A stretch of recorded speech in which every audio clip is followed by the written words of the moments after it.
Bonjour à tous et bienvenue dans notre émission Vision stratégique du mois de janvier 2020. Dans quelques instants, nous parcourrons avec David Willems, membre du comité d'investissement, les décisions prises par KBC ce mois-ci. Bonjour David. Bonjour Fabien. Alors 2019 est terminé. Que peut-on retenir au niveau des investissements ? L'année 2019 a été une excellente année au niveau des bourses. Également, les performances obligataires étaient au-dessus de la moyenne.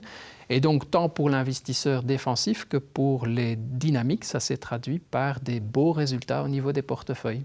Comment expliquer cet enthousiasme ? Il me semble que l'économie n'était pas en grande forme. Oui, tu as tout à fait raison. On était plutôt dans une phase de ralentissement. Ainsi, au niveau de l'économie mondiale, on aura eu la croissance économique la plus faible depuis la grande crise financière. C'est surtout le secteur industriel qui a été touché. Le consommateur, lui, a mieux tenu. Les bénéfices ont donc fondu un peu partout et en Europe, on a même observé la deuxième année consécutive de recul des bénéfices. Mais disons que les investisseurs ont surtout puisé confiance dans le rôle des banques centrales et ont été convaincus qu'ils allaient sauver la croissance économique. Ainsi, aux États-Unis, la Réserve fédérale a réduit son taux directeur de 0,75%. La BCE a également réduit son taux de dépôt et a redémarré son programme d'assouplissement quantitatif. Donc, globalement, on a vu des taux obligataires en baisse et en zone euro, on a même atteint un nouveau plancher. Ces dichotomies se poursuivra-t-elle en 2020 ? A priori non, on commence à observer des signes d'amélioration économique, particulièrement dans les pays émergents. En zone euro, la dynamique économique semble aussi s'accélérer. Dans les autres régions, on s'attend à une croissance économique légèrement inférieure à la tendance à long terme. Dans ce contexte, les bénéfices des entreprises devraient progresser, particulièrement si les prix des matières premières cessent de chuter et si le dollar ne s'apprécie pas davantage. Comment se présente un portefeuille idéal en 2020 ? Pour l'investisseur obligataire, on fait face à une période de vache maigre. Les taux d'intérêt sont trop bas, mais la BCE reporte la normalisation, ce qui veut dire qu'on est dans un contexte de taux bas pour une période prolongée.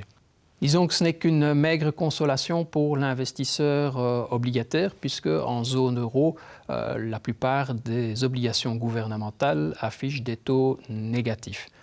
Au niveau du portefeuille, on a donc des obligations d'entreprise pour avoir un peu de rendement et les obligations gouvernementales ont surtout un rôle de stabilisateur face aux turbulences qu'on pourrait voir sur les marchés financiers.